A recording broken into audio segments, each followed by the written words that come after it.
This is FightFans Radio.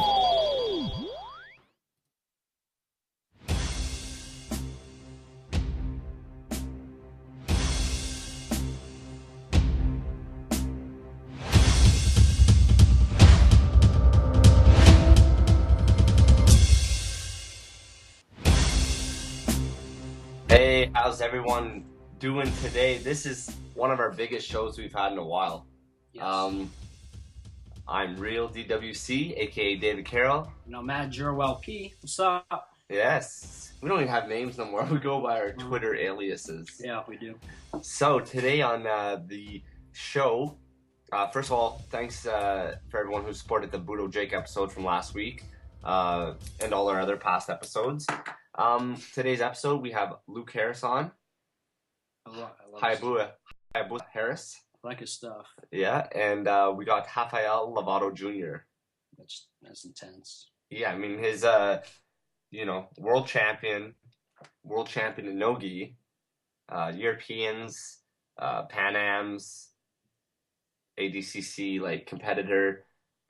Plus he's got that super fight coming up against Kayron Gracie at the Metamoris. Man, Who do you think is gonna win? I believe I chose Rafael Lovato Jr. Yourself? Rafael. You beat him. It's not because he's on our show today. Yeah, no. I think you beat him once already. No. Correct. Yes. There you go. Just because you beat someone once doesn't mean you're gonna do it again. I don't live my life with that quote. I always beat them twice. I like it. No, I'm kidding. So me and Dave here are 6. So everyone bear with us. yeah, bear with us if our voice is a little groggy. I'm thinking today or tonight or tomorrow or something soon enough that we put out a video with our picks for the Metamoris. Yep. Everyone out there, go to our Facebook, BJJ Addict Radio, and give us your picks and underneath the video when we post it. So we'll get to see everyone's interactions. I mean, there's too many good matches to go over constantly, but it's a big thing. Go check it out.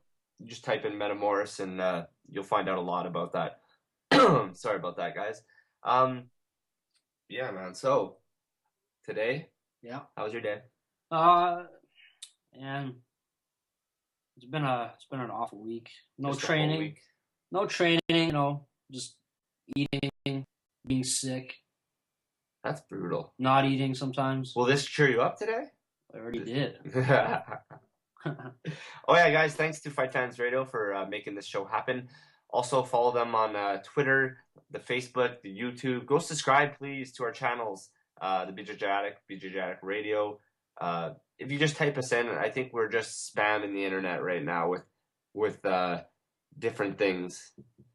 The interview with Ryan Hall that we recently did, BJJ Addict TV, it got over 2,000 views, so I'm pretty pumped about that, man. How about you? I am. As you can tell by my laugh. That's not a what do you call that? Sorry, my English is horrible. Not sarcastic? What's that mean?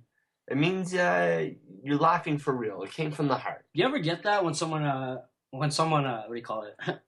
Tries to explain, can you explain what that word means? And they use the word again? Yeah. Like, sarcastic. It means when you're sarcastic. Yeah. Yeah, of course it happens. Sometimes it's hard to explain things. But I'm like a thesaurus, so I always can think of words to come up with. Same Similar. word in Yeah. a different. Yeah. Exactly. So, back onto the topic. Let's do it. What is that? Some things that you want to speak to Rafael about today? Rafael? Man, just what it takes to become someone like him of his caliber. Because I mean, he's a world champion, right? Yeah. And And that's gi no gi. That's both. I mean, Yeah. I don't know. I think that's a personal feat because what do you think? it's hard to Like do both. a lot of people will I don't know, man. There's like a lot of people that say, "Man, I've never trained in the gi. I will never train in the gi." Yeah. Well, lately, the more I talk, and to people Yeah. at that level, yeah. I mean, that subject's been beaten to death, but it's hard not to get on it. Yeah. So I don't understand why people can't be good at both. Because jiu-jitsu is jiu-jitsu, regardless. That's what Ryan Hall says. He says it's the same principles. I mean, Yes. there's no handle, but he said it's the exact same gi no gi. So I guess I'm in the right mind. Yeah, he's right like mind that's frame. he's like that's garbage, man. You say you can't do both or one's better. It should be like similar. He said. Like all the principles are the same. The armbar's armbar. You know the functions. I should get a purple belt now. Just for that one. Just for that. No. Maybe we'll award it on the show somehow. We'll do that. Yeah. Live on the air. Maybe Lovato will give it to you right now, just for asking this question. Exactly. But maybe me personally, I think, maybe it shouldn't be, but my game's definitely different. Yeah. So maybe that's just something I don't know that like, I got to work on. You never know. Like I use the gi. Like a lot of people with who do the no gi style, at least from the blue and down, they don't like when they play no gi. They won't hold on to things, Yeah, but when they play gi, they won't hold on to things. Exactly. So they don't really play with the gi. Yeah, you're right. So it takes a while. Like I try to stress it on some people starting. They're asking some questions sometimes. I try to say get used to gripping now because it'll pay off. I think I went a couple years. I must have looked like an idiot doing try to pass without gripping a knee or yeah.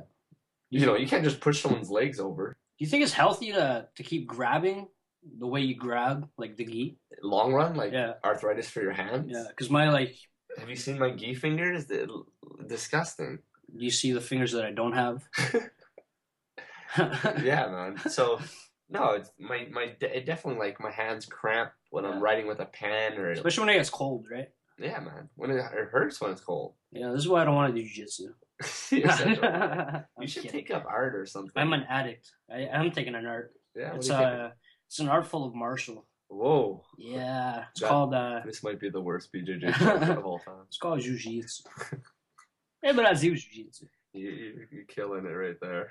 Thank you. So one thing though about Lovato, I'm not sure if you know, but he actually is aligned with Saul Ribeiro. Yeah, I knew that. So, when you have yourself as a powerhouse, he's got a lot of weight in this sport.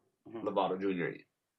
Very well known name. He's the first American, right, to win. I think the Brazilian Nationals. Yeah, there you go. So, in the black belt division, that's a big feat. Wait, I thought what's his name? BJ Penn was the first to win what? The Worlds at black belt, I believe. Oh. Wow. I think he is actually. I don't know. Speaking of BJ Penn. Anyways, there's a couple that done it. I think he's one of them. So speaking of BJ Penn, you informed me of the Twitter beef going on. The Twitter quarrel in the MMA world. Yeah, with him and Rory. Yeah. I laughed hard when I don't know if you guys know, but you check it out. Rory McDonald's been talking and BJ's been responding, and man, I had a good chuckle reading it. I just read it not because of you. Yeah, but Rory McDonald doesn't seem like the disrespectful type or one to talk smack or disrespect his opponents. So it's kind of funny. I don't know. Maybe BJ wants this, so he's coming into his world. Yeah, psychological warfare. Luke Harris, coming up. We should ask him. He's in the MMA world. I wonder how much of an edge it has to get trash talk. Yeah, trash talking. Have you ever talked shit? No, but I think I should. I'm not really the bad guy type. Yeah, I'm the type to joke with you right before we go out and try to break each other. Yeah, but I don't know. Do you think that people will look at you at a weak? You're so friendly, you're weak? Maybe it's doing the right balance. Everybody loves Chael Sonnen, right? Yeah. But I don't know about everybody. But probably in the MMA world, the fighters themselves hate him. Maybe I don't know. Chael Sonnen's an American gangster. He can do whatever the hell he wants. Exactly.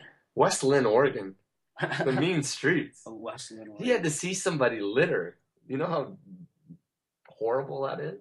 It's horrible.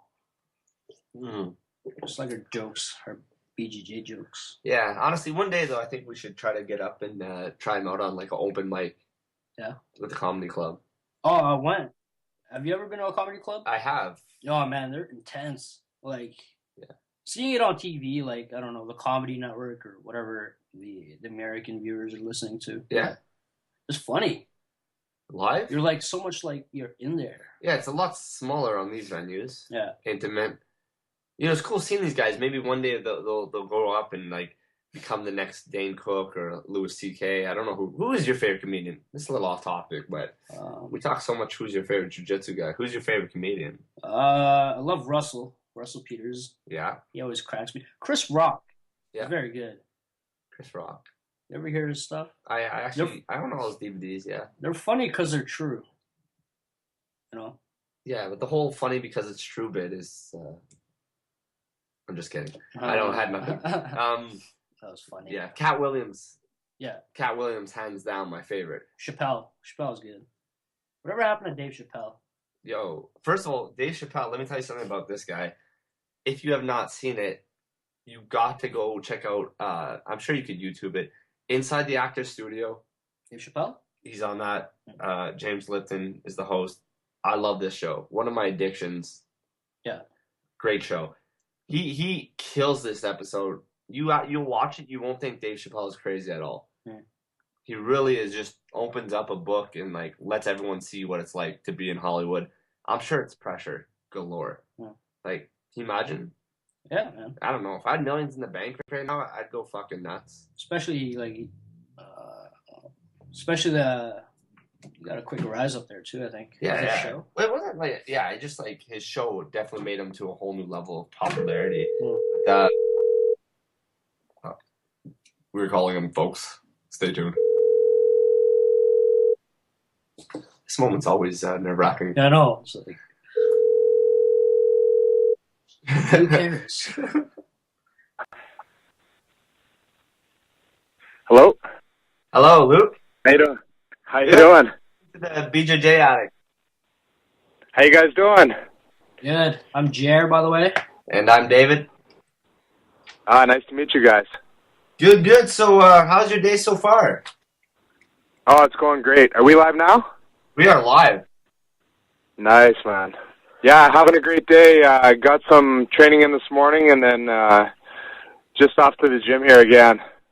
Nice. So you train at your own facility, or?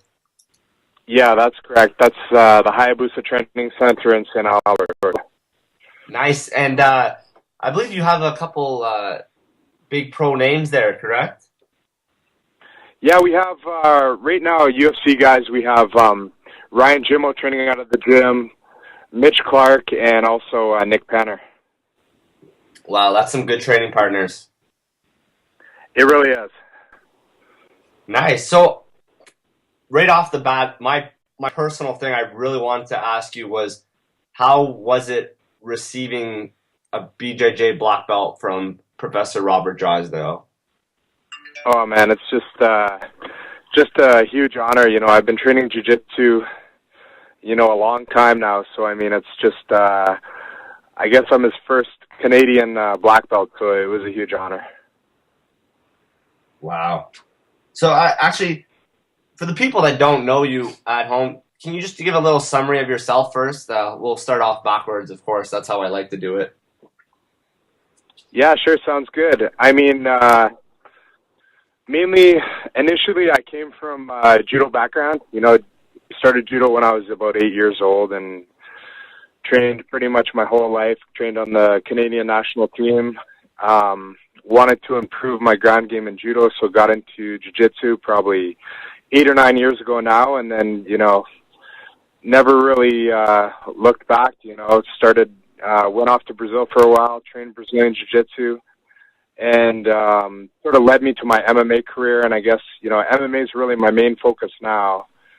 I fight professionally, have a record of 9-2. All my wins are, submission wins. And then run the Hayabusa Training Center, and also, so we got, training a lot of guys there and teach Brazilian Jiu-Jitsu there as well. So, yeah, I keep pretty busy. Wow, that's a lot on your plate. Yeah, it's what I do. So, it's a lot of fun. I love my job, and it's all going in the same direction. But, yeah, it keeps me busy. There's no question about that. Nice. Me and my host here, Jer, we're actually wondering, we're talking about psychological, like, warfare before MMA fights. Have you ever been dragged into that, or do you start it yourself, and does it actually work? Oh, you mean more like trash talk and stuff like that, or just preparing for, mentally for a fight? No, trash talking.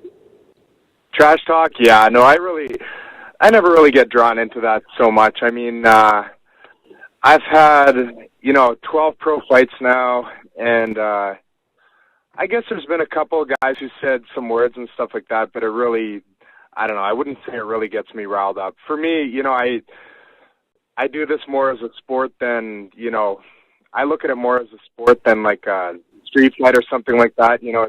It's less emotional, I guess. Well put.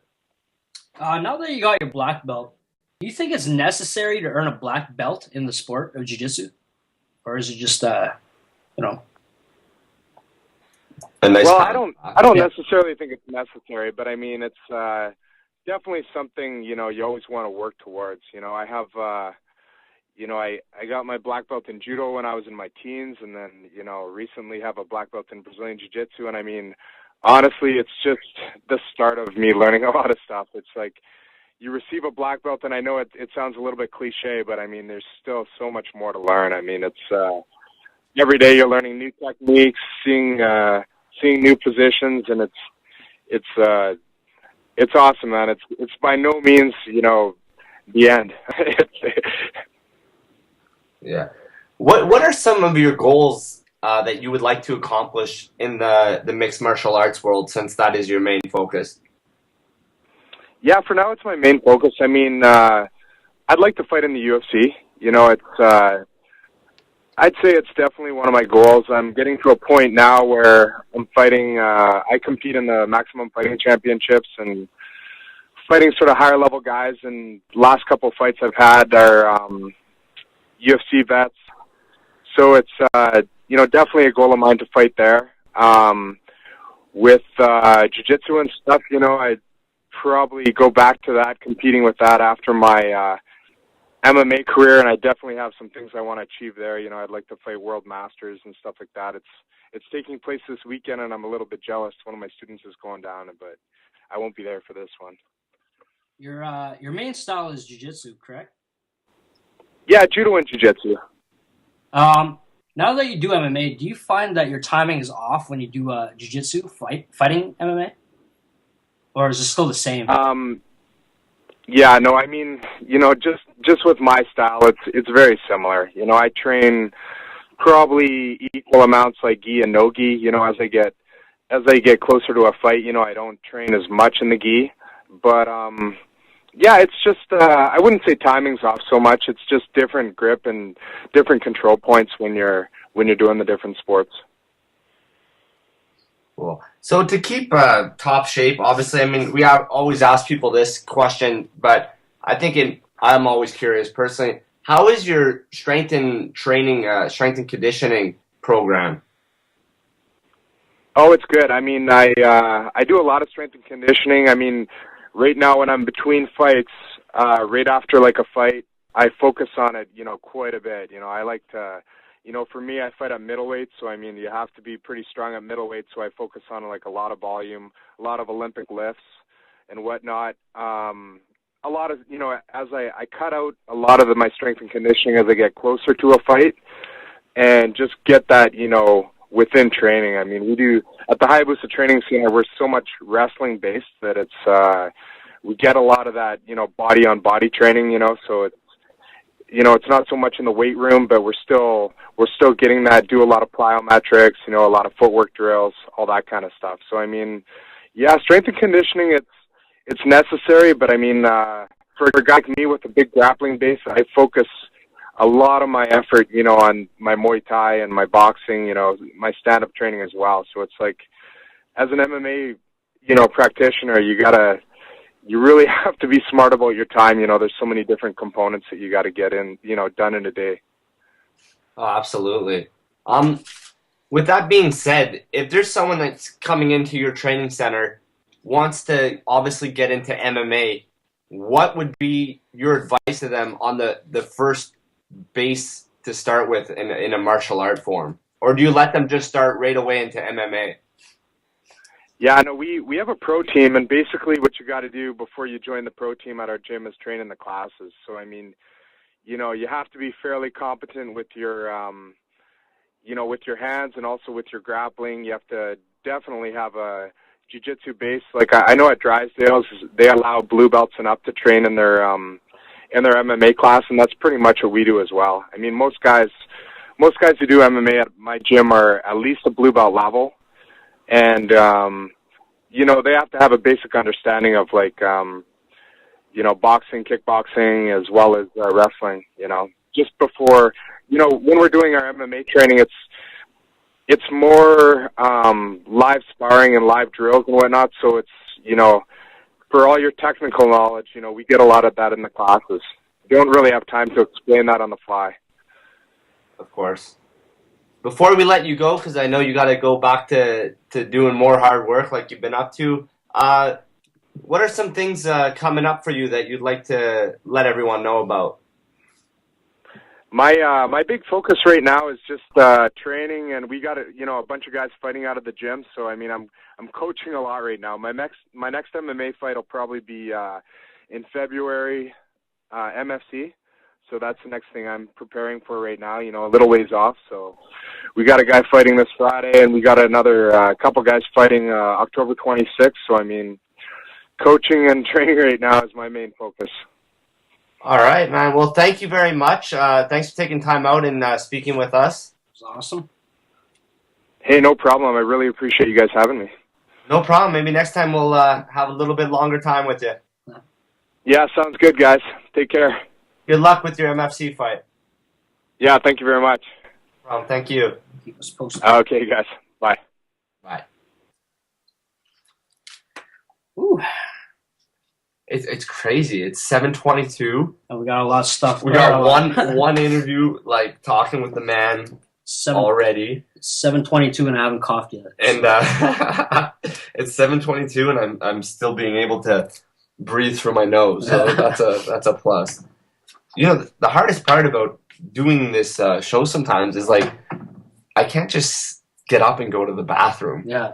We actually have to sit here and wait. We have to, because then it creates an awkward moment of one of us looking at each other and trying to. No, but if you just got up right now, yeah. I'd basically just have to go into a monologue, and I don't think I'm ready to just spew out some BS. I think we need acting lessons, Mm-hmm. or comedy or something. Acting lessons. Yeah. That's something new to the play. There you go. I say we just kind of freestyle our acting. We just make more video clips where we could pretend to act. Speaking of this, yes, I'd like everyone to take a second. Maybe I'll try to find the actual link in a second. But friends of ours, or mine, I think you know the man too, Robert Baldwin. Oh, yeah. Yeah, so they're making this movie called Zombie Jitsu. So it's going to be really cool, man. I don't know, the whole premise. I think they make they say what they're going to do, have, gory deaths. Because zombies a hot topic right now. They want to do a film about it, but they want to do it their way. Aren't there some of the people responsible for, for that movie that came out? Not Immortals. Or Immortals. Is it Immortals? The one person was the stunt actor in the movie. Just one person? Alain, yeah. So not all of them are involved sometimes. Isn't Mandela in there? He was actually, yeah. There you go. So some people were in there. But for the people, if you type in zombie jiu-jitsu, there should be some links somewhere. And yeah, the website's going to be coming soon. But you could go to this thing called, I don't know what it's called, Kickstarter or something. Or Indigo or something. You could donate to be in the movie. Really? You could be in the movie. You could have your name as a production credit. There'll be a part where you could donate money. And they put your name on the tombstones during a scene. Oh, cool. So I'm going to try to jump in and get in on this movie because I'll post the link on our Facebook, BJJ Addict Radio. That's the Facebook. I'll post the link on that one. Hello? Yes. Hello? Hi, welcome to BJJ Addict Radio. Hi, thanks for having me. No problem. It's our pleasure. I'm David, and I'm here with Jer. So there is two of us. Don't be confused when you hear the different voices. Okay. So we're just wondering, how was your day? I'm having a great day. How about you? Oh, excellent. Thank you very much. For those that aren't familiar, maybe we could just start with a little bit of a backdrop, just a quick summary, and then we'll get more out of you by asking questions. Okay. So you just want to hear about my history training jiu-jitsu and all that? Correct. Like maybe how you fell into it, and just so people could understand a bit more about you. Okay. Well, I've been doing martial arts my whole life. My father, he's a lifetime martial artist, and he's a JKD instructor under Richard Castillo, and he has trained numerous different styles of martial arts. So as soon as I was big enough to walk, he had me training martial arts and hitting pads and things like that. And so martial arts has always been a part of my life. So I trained in numerous different styles. I did a lot of JKD, Eskrima, Muay Thai, boxing, even some Silat, old school like Shudo grappling and things like that. He believed in being a very well-rounded martial artist. So as I got a little older, I wanted to compete in something, and so boxing kind of became my thing. I boxed amateur Golden Gloves when I was from about 9 to 12 years old, maybe even a little younger than that, 8 to 12.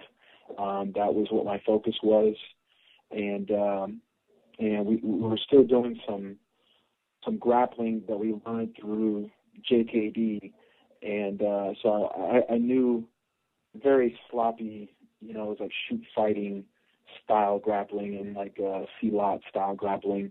But then through his Jeet instructor conferences, they were like week-long events where they had different instructors teaching different arts every day.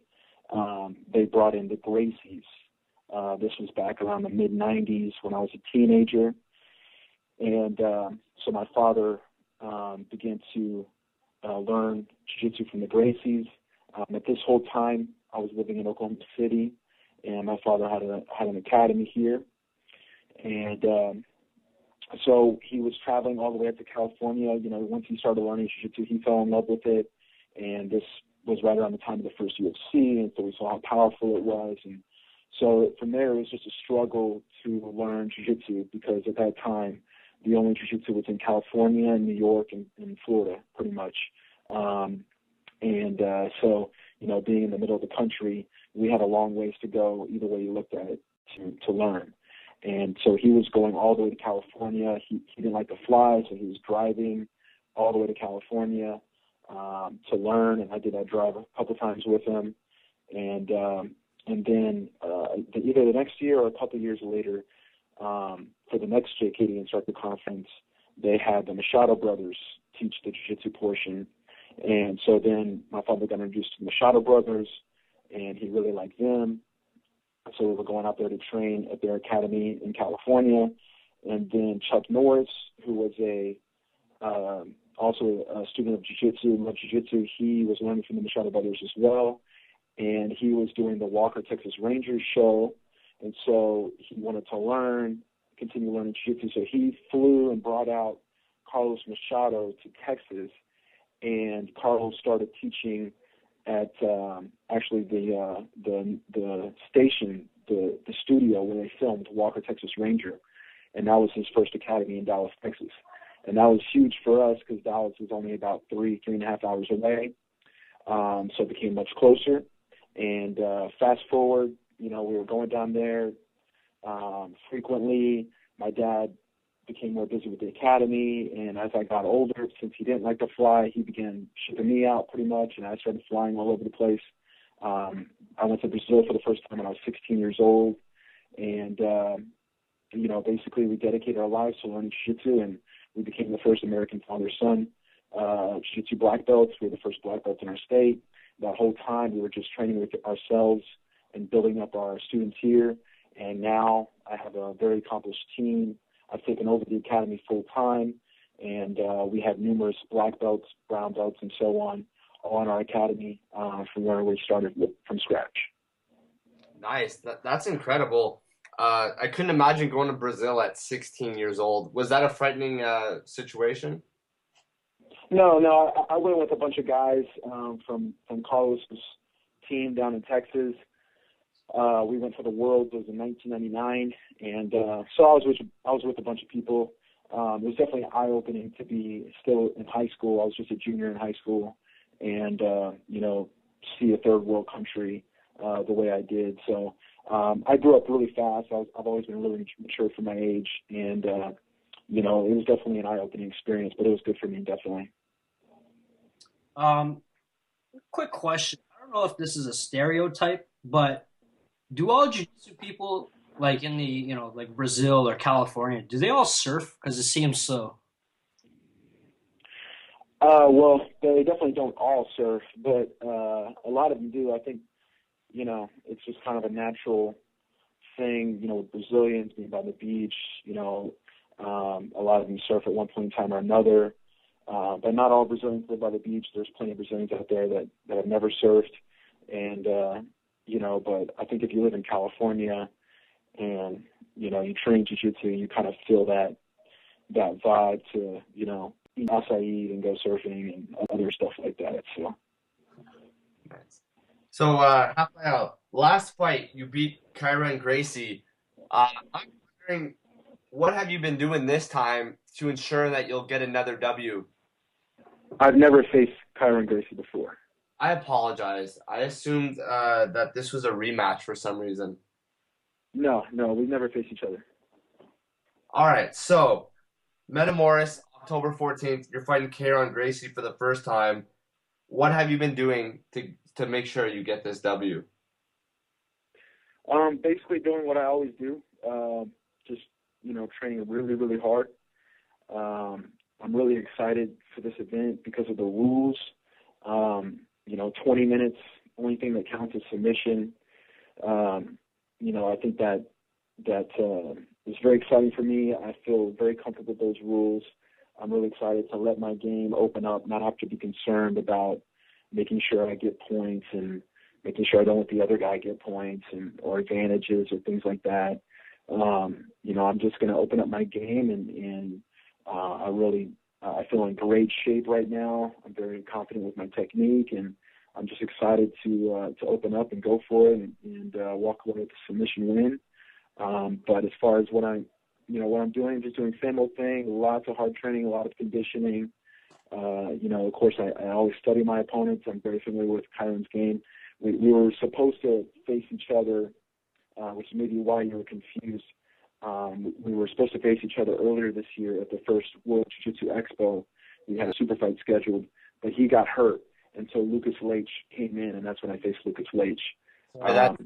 So I've already, I always pay attention to guys, and since I was already going to face him once, I was already studying him a little bit. But, I'm at every competition, for years. I remember watching Kyron whenever he was a blue belt. So I'm very familiar with his style and what he likes to do.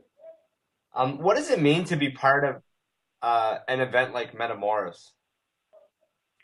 It's awesome. I love doing events where, it's really a show.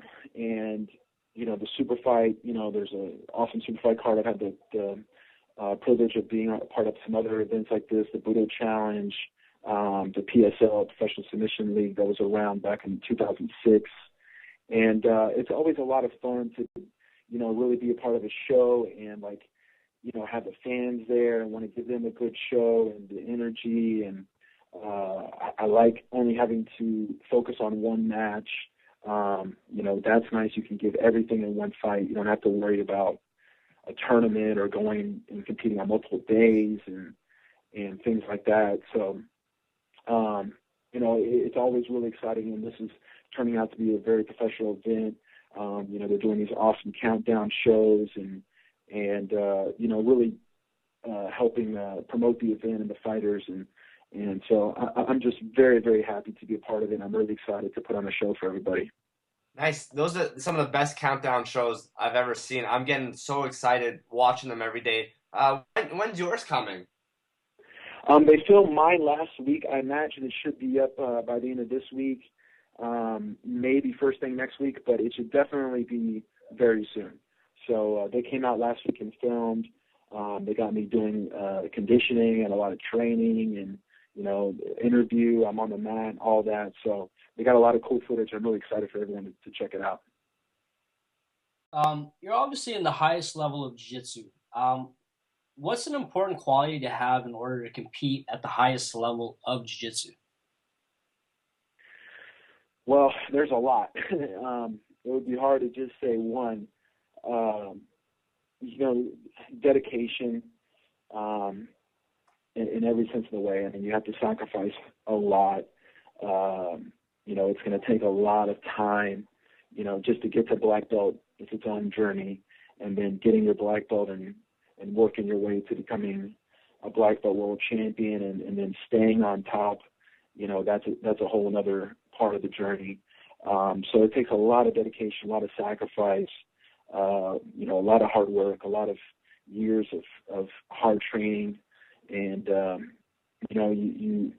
you in that process, you really learn a lot about yourself. And so at the same time, it's important that I believe that it's also important that you work on becoming a better person and, you mature in all areas of your life but it's definitely a very tough path. Very few people have been able to do it.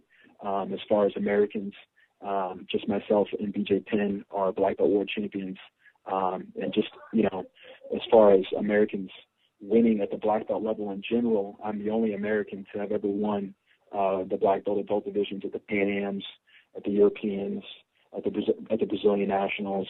So it's just really, really tough out there.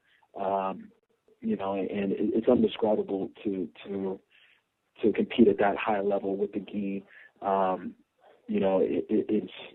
It's hard. It's hard. So you have to be very strong mentally and dedicate every bit of yourself to jiu-jitsu and to always trying to get better. Nice. Out of those things you named, the Brazilian Nationals, the world no gis, Europeans, Pan Ams, which one has meant the most to you? Well, they definitely all mean a lot to me in a different way. When I won the Europeans, that was in 2007. I've medaled there a few other times, but that was the only time I won it. But that was kind of like a build-up to then me winning the Pan Ams. That same year, I got my second Pan Am title in 2007, and then that gave me more confidence. And then I went to Brazil. Definitely, the Brazilian Nationals is one that is very special for me because I went down by myself, and I trained a couple of days at Gracie Tijuca, the academy I used to train at when I would go to Brazil. It's where Saulo and Shanji would train at, and I had my good friend Fabricio Morango, who fights in the UFC now. He was there. He coached me that day, but I kind of went there by myself, and I was in a really tough division of Cyborg and Caprito, Braga Neto, and this was before the world's moved to the U.S. So a lot of people nowadays, as far as Americans go, they've only been training jiu-jitsu, since the worlds were in the U.S. and everything's here now. There's a lot of high-level guys here, and back in my time, if you wanted to get your black belt in jiu-jitsu, you had to go to Brazil. You had to compete at the worlds, and you had to experience the high-level training that the only place you could get was in Brazil. And, and the Brasileiro had always been considered kind of the toughest event because it was so big. It takes like 3 weekends to do the whole Brasileiro tournament. And there was always surprises, guys that thought they were going to win that didn't win and things like that. And so it's considered a very tough tournament. And at that time, all the Brazilians still lived there. So, that was one that definitely was very, very special to me, becoming the first foreigner to win there and all the tough guys I faced that day. And that just catapulted my confidence going into the Worlds that year. And I managed to win and become the first person to win all 4 events at the black belt level in the same year. And, every tournament, small or big, going back to whenever I was a kid, I can still think back to some very special tournament memories that were huge in my development and my career. Definitely the no-gi world titles really important to me because I always wanted to be at the highest level in gi and no-gi, and to become the first American black belt world champion gi and no-gi. Just making history and leaving my mark is definitely something that I'm very proud of, and all those memories I hold very dear to my heart. Nice. With that being said, 07 was such a huge year for you and accomplished so much. Do you think you're better right now when we speak than you were in 07? That I'm what? Are you better as a practitioner, as a competitor, just mentally, everything? Oh, I'm way, way, way better. The me now would kill me back in 07 for sure. I'm always trying to get better and evolve my game. That was a good year for me for sure. And, a lot of people don't understand, one thing I always give so much respect to guys like Marcelo, Hajer, Shanji, Salo, guys who were able to win for so many years, not just win, but be at the top and for so many years, because it's very hard.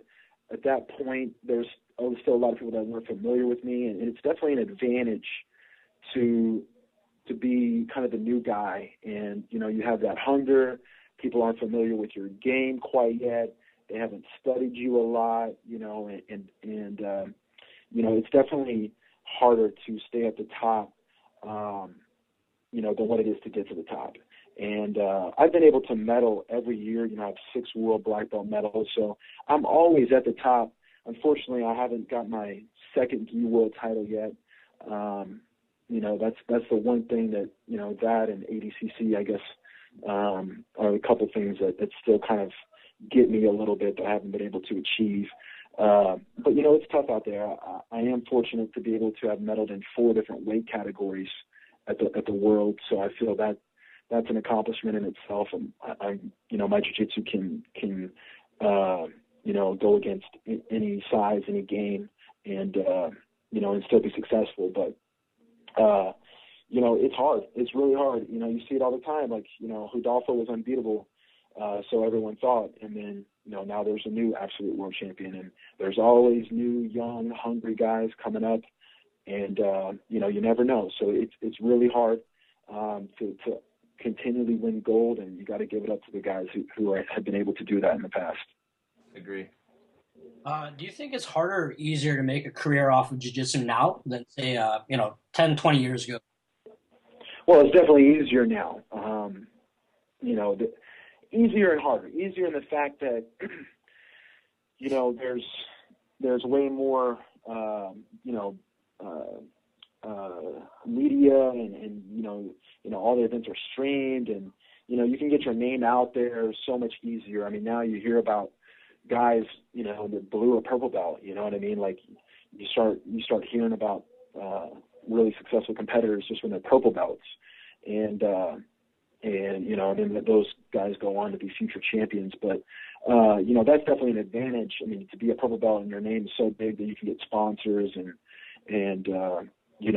kind of make a name for yourself. And now there's so many people that are doing jiu-jitsu, so then there's more seminars, and you can do instructionals and things like that. So, there's more opportunities out there, but on the other hand, there's more people trying to snag up those opportunities. So it's gotten way more competitive.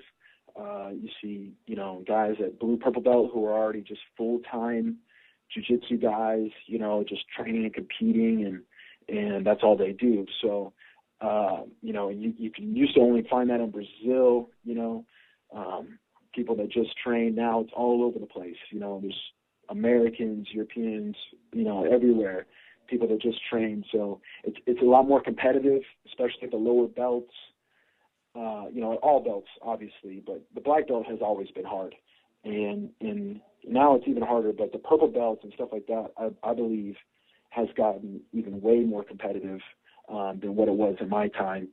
And, everyone's just a lot more professional. There's a lot of hungry people out there. They see, their opportunity, and, that's all they want. That's all they dream about. And there's a lot more people with that sort of mindset nowadays than what there was, 10 years ago. I agree.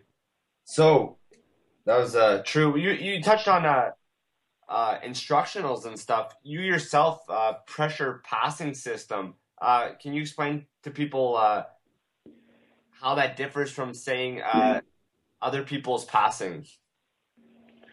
Well, the whole system in itself is completely different than any other instructional that you'll find. I'm really, really proud of it. We launched it in July, and we only had it open for about a week. And I took my first set of members all the way through the system just about a month ago, and we got a lot of great results, great feedback. Everyone's been having a ton of success with my system, in training and competition. And, I've gotten so many messages about how well it's worked out for them and how much they appreciated me putting it out there. So that's been great. And we're getting ready to open it up for new members again in November. But basically, I feel that passing is one of the most overlooked areas in jiu-jitsu. Obviously submissions are really cool, so people love, like the submission game from side control, mount, back, and stuff like that. And the guard is just so innovative. There's always new guard positions that are coming out. It's really beautiful to be able to be on bottom and sweep and transition to all these cool positions and variations of playing guard that have come about, ever since. I mean, there's always a new guard game that people are doing, like every other year. There's a new guard fad, And so I think that passing itself is so overlooked because, people spend so much time in their guard or other areas, and they don't really put the time and the effort to developing their passing in the same way as they do other areas of their game. And so that's one reason why I really wanted to start with passing for my first kind of instructional. And because I was kind of one of those people, coming up, I pretty much relied heavily on my guard to win. And not to say I didn't have a good top game too, but it was definitely an area that wasn't as strong as the rest of my game. I wasn't really good at mounting people and finishing from mount and passing to mount. I didn't have I didn't have a lot of pressure. My main pass was like bullfighting and things like that. So I wasn't really good at just like smashing somebody. But since becoming a black belt and training for so many years with Saulo and Shanji Hibero, two of the greatest jiu-jitsu fighters of all time and two of the best guard passers you will ever find, I, really spent the majority of my black belt career developing and taking my passing game to the next level. And now I feel so much more well-rounded, so much more comfortable playing on top or bottom. And so I wanted to do that first so people wouldn't make the mistake of waiting until they're a brown or black belt to finally feel good at mounting people. There's so many people out there who don't want to mount anybody because they're scared of getting rolled over and they don't think it's that good of a controlling position. And it's really the strongest position in jiu-jitsu besides for maybe taking someone's back. And so the whole system revolves around, just learning how to be heavy, getting to the mount, passing straight to mount, forcing half guard, really smashing, applying tons of pressure, and developing a lot of combinations and transitions within all those passes so you can always stay one step ahead and pretty much go from trying to pass someone's guard all the way to the submission. And it's broken down at different levels. People will start at one level and get through that part and then move on to the next part, so they don't just go in and watch a bunch of random techniques and then don't know what to do with it. I answer questions. There's a forum in there, and I've put up extra videos for people to help them out depending on what their questions are. There's match breakdowns where I have my matches in there and I break down how I use the techniques that they learn, in actual live competition so they can see me do it for real. and I walk them through it, tell them what exactly I'm doing. You know, it's very, very interactive. It's not just a DVD. You know, it's not just filming my classes. You know, I'm giving you my system, and I'm guiding you through it and showing you how to put it all together. And there's tons of bonus stuff in there. My first black belt, Justin Rader, has a section in there of some of his passing that he likes to do, and some of his transitions. And so it's just really, really awesome. I'm very proud of it. And in the beginning, a lot of people were very confused of what it was. You know, everyone was kind of like, hey, congrats on the DVDs. Like, when's the DVDs coming out and things like that. I'm like, you know, hey, it's more than that. You know, it's a site that you can see everything. You can download it, so you do have control of the videos. A lot of guys put it on their iPad and then take it to them to the academy and watch it on their iPad and things like that. And so it's a lot more powerful than just a DVD, and it's a lot more interactive than just a site with videos on it. You know, it's a coaching program. It's an online coaching program, and you know, I'm there to walk you through the whole way, and I'm very happy about it. And we're getting ready to release it again, open it back up with some new bonus features, and then next year I'm probably going to move into doing some of my guard systems and some no-gi stuff, and you know, just kind of keep it going to where I break down everything that I've spent, you know, all my years, all my life developing and perfecting. Nice. Good luck with the relaunch. I like to hear you speak about it because it's not just, it has nothing to do with making money. You sound passionate, legit, like you're excited and you want to show this stuff and get people better at jiu-jitsu. That's exactly right. You know, like being in Oklahoma City, far away from, you know, black belts, you know, until I was just 3 hours away from a black belt. I really have, you know, a soft spot for those who don't have access to high-level training. And, you know, of course, nowadays there's YouTube and, you know, there's tons of guys giving seminars and tons of black belts spread across all over the world. But there's still a lot of people out there who who struggle and don't have, you know, maybe they don't have a black belt, maybe they just have a purple belt or a brown belt, or maybe they don't really have anybody, and they don't have access to high-level training. And even those that do sometimes don't understand exactly how to put things together and how to take the information they're learning and really use it to the full benefit. So now, you know, that I'm coming, you know, I'm more of a veteran competitor now. I've put in a lot of years, and I feel, you know, ready to really share all my knowledge, and I want to give back and you know, and try to help those who have similar situations. And I have a lot of European members who, you know, don't have high-level training, and it's been huge for them. And you know, it's part of my teaching style. You know, that I kind of developed just out of you know, just my resources and where I've been at. You know, I think it's helped me become much more of an in-depth teacher and understand a lot more about jiu-jitsu, because I would learn something and I'd be back by myself. And I never had a black belt day in, day out to refine my game. You know, I would get something and I'd take it home, and then it was up to me to do something with it. And so, you know, now I'm just trying to give people the best way possible to help them get better. And, you know, I'm very proud of not only just my accomplishments as a competitor, but what I've been able to do as a teacher as well. And, you know, I'm trying to get that out there more and help the more people that I can, you know. Absolutely. And just touching on you as a student, what has it done for you, and what does it mean to be affiliated with Sal Ribeiro and Zande? You know, that has been just an amazing thing for me in my jiu-jitsu. It's, you know, there's so many different parts of my life and my training that I was like, man, that was just destiny, you know, like that was meant to happen. And hooking up with them, you know, a lot of people don't know that the way it happened is I actually fought Salo first. Back in 2003, I was a 19-year-old brown belt, and we fought in the finals of the Arnold's Pro Nogi tournament, which was was a huge tournament. It was like the only thing bigger than that was ADCC at that time. You know, they would give like $3,500 or sometimes even $5,000 to the winner, and there was a lot of money involved, and second place received money as well. And so a lot of the best guys would compete at that event back in like 2001 to 2004.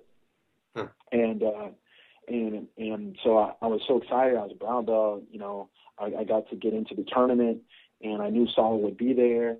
And I was like, man, how awesome would it be to have a match with Saulo? You know, he was already an established legend at that time. And sure enough, we both fought our way through our brackets, and there it is. I'm in the finals with Saulo. And, you know, I fought him, and you know, I gave him the best match I could. We went for almost the full 10 minutes, but he caught me at the end. And, you know, and I'm just so thankful that he saw something in me and, you know, was attracted to me and invited me to come train at his academy in Brazil. And I jumped on that opportunity. Next time I was in Brazil, you know, he picked me up from my hotel, you know, took me to his academy in Copacabana.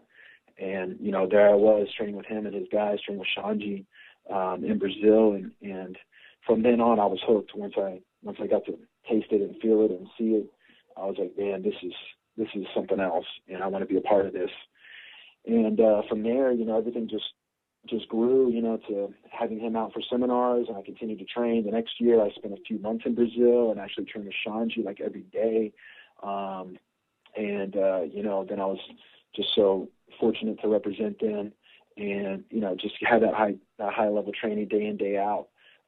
You know, there's quite a few years where it was just me, Saulo, and Shanji, and that was it. And you know, we had a lot of, you know, great memories, great special moments.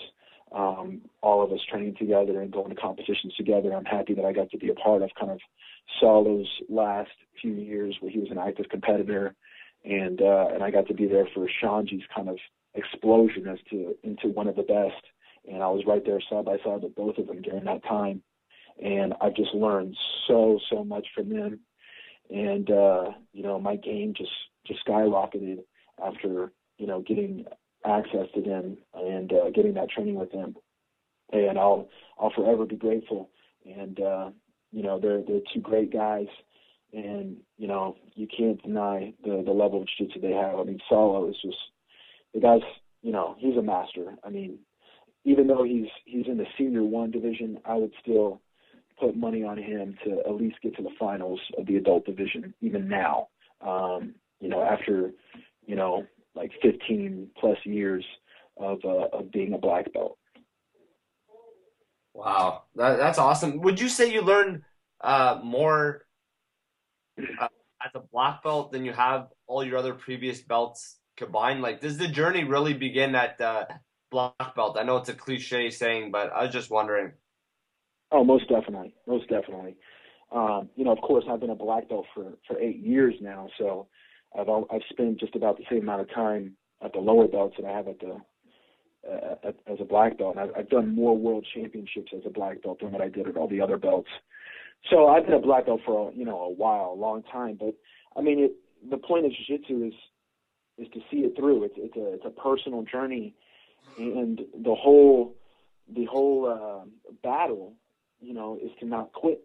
And as long as you don't quit, you know, you even through all the life situations and things that happen, you know, in your life, you know, that changes and whatnot, the one constant that you have to have is jiu-jitsu. As long as that is there, you will reach black belt and you'll keep going. And 100%, the black belt is kind of just the start. You know, everything before black belt, the only purpose that serves is just experience and learning to help you become the best black belt you can be. And then once you get your black belt, you know, that's when it really starts. And I fully believe in that. And, you know, I've learned my game is just, you know, it's completely different than what it was when I first got my black belt. And, you know, you never stop learning.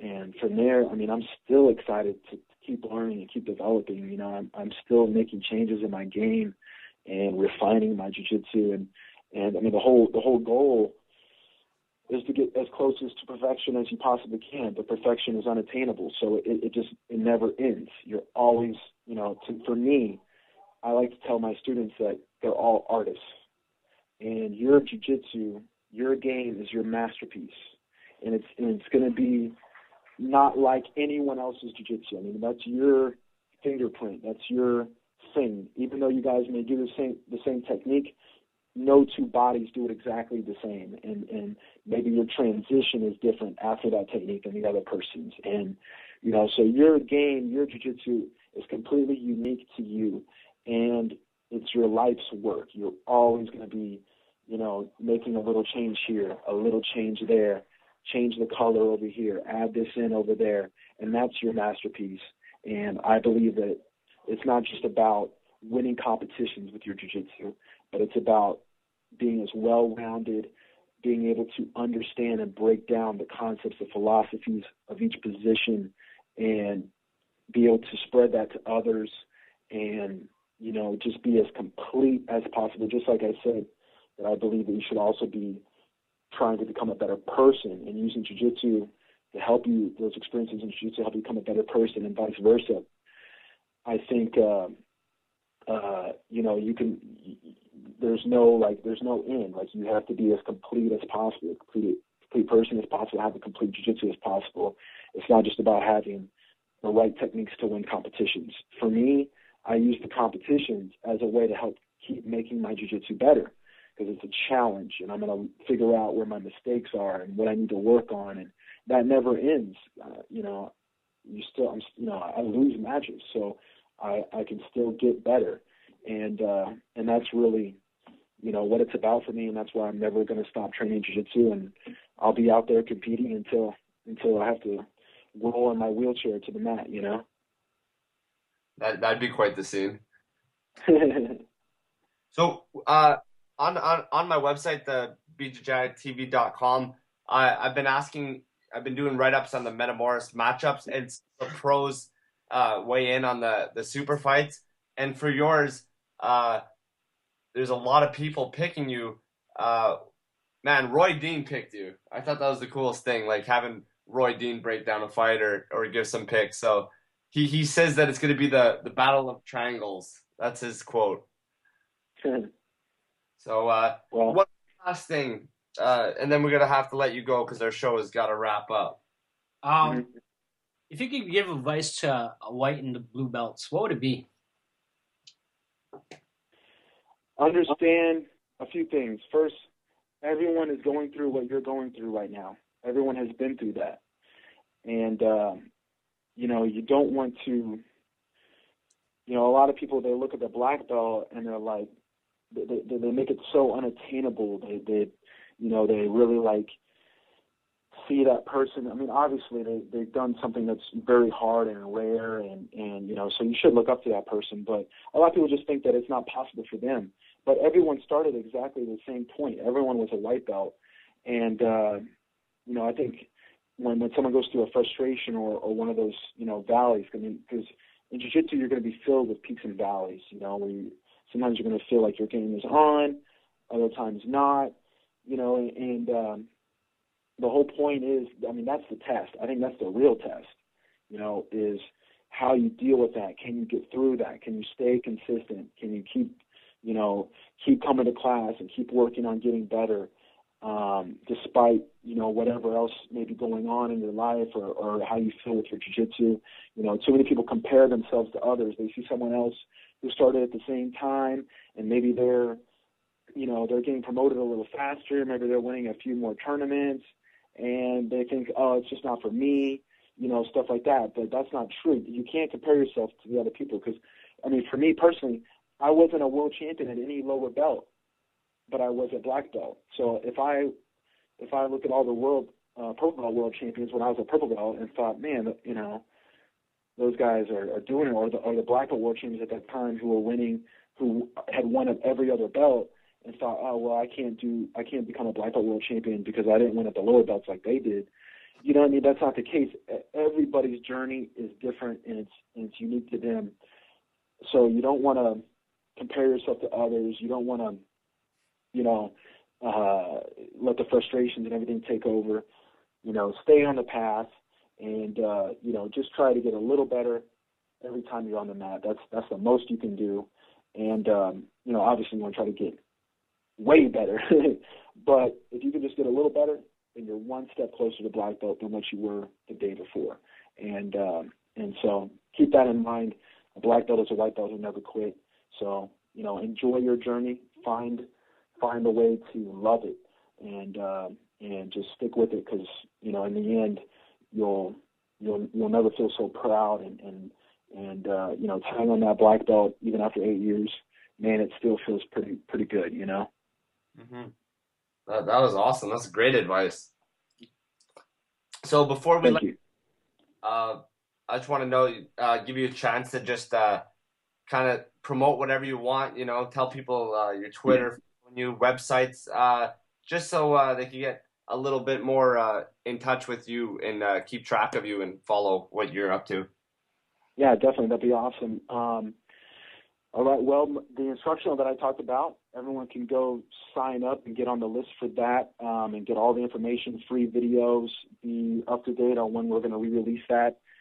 It's ultimatepressurepassingsystem.com, ultimatepressurepassingsystem.com. My fan page, LovatoJrFans.com, LOVATOJR fans.com. LovatoJr.com, that's my main site, which you can find links to all this stuff and keep track of what's going on with me. My Twitter is @LovatoJrBJJ, and I love to hear from my fans. People that I've managed to teach at a seminar at some point in time, or people that look up to my game, the way I fight, and maybe I was inspired at some point in time. I love to hear from them, and I promise to put on a show for you guys October 14th in San Diego. So, be sure to watch and get ready for some good jiu-jitsu on that night. Absolutely. We're both, me and Jerry here, we both got you down for the W. We'll be rooting for you. We're going to be watching that event live. We're really pumped up for it. Awesome. Thanks, guys. All right. Thank you. All right. Take care. Talk to you guys again soon. Yeah. So, Jared. Yes. You talk about someone just David Palin or Phelan. Fallon. I apologize. Fallon. It sounds like Phelan. On Twitter, he just hit me up and he's saying that Lovato's omoplata app is savage. So that's a thing he didn't put in there. He does have an omoplata app, so that's pretty sick. That's actually my favorite position. Not position, or one of my favorite things to go for and play around with. So I'll be checking that out. Thanks, David, for hitting me up and putting that on Twitter. I love Twitter, guys. You could hit us up at all times. We'll always talk back to you. Real DWC, JRLP, BJJ Addict, BJJ Addict Radio. Hell, man, the more the merrier. We're going to double that in a couple weeks. Yeah, so, man, I guess that's what it feels like to hit, like, back-to-back home runs in baseball or something, My brain hurts. That's a lot of knowledge up there. God damn it, man. These people seem like, he says don't compare yourself and this guy and that, but I cannot compare myself. I was just gonna say when I speak, hopefully someone says that when I talk, God damn, they know what they're talking about. Because right now all they say is, damn, these guys got bad jokes. Yeah. So next week we'll be on again live. 7 p.m. Eastern, like usual. Everyone, tune in because we got Alberto Crane on. Too many attributes to name. Hopefully I don't fuck up and say he fought someone that he didn't. That was probably hands down one of the most embarrassing things. You know what's messed up? After he told me he fought Lucas Lech, I was like, oh shit, you did. You know what I mean? Why did I just assume the fight went through? I don't know. But so everyone, subscribe to our YouTube channels, follow everything, support FightFans Radio. Hell, if you want to kick us, some money and sponsorship, do it up. I'm trying to talk louder because I apologize. Jared's coughing up a freaking lung over here. Yeah. Sick boy. What else? Anything else, man? Yeah, if you guys are living in Canada right now, up in north or something, wear your jacket because it's very fluey outside. The weather forecast says fluey. Yeah. So Um, eat your acai. Yeah, man. Don't surf too much. That's it. Anything else? You want to hang tight, not loose when you're surfing. Hang tight. Hang tight, guys. Thank you very much. We'll see you next week. It's been a blast, man. Yeah, man. That's it. Let's do it. Let's hit those drums. Boom, boom, boom. Not you. Oh. Thanks, guys.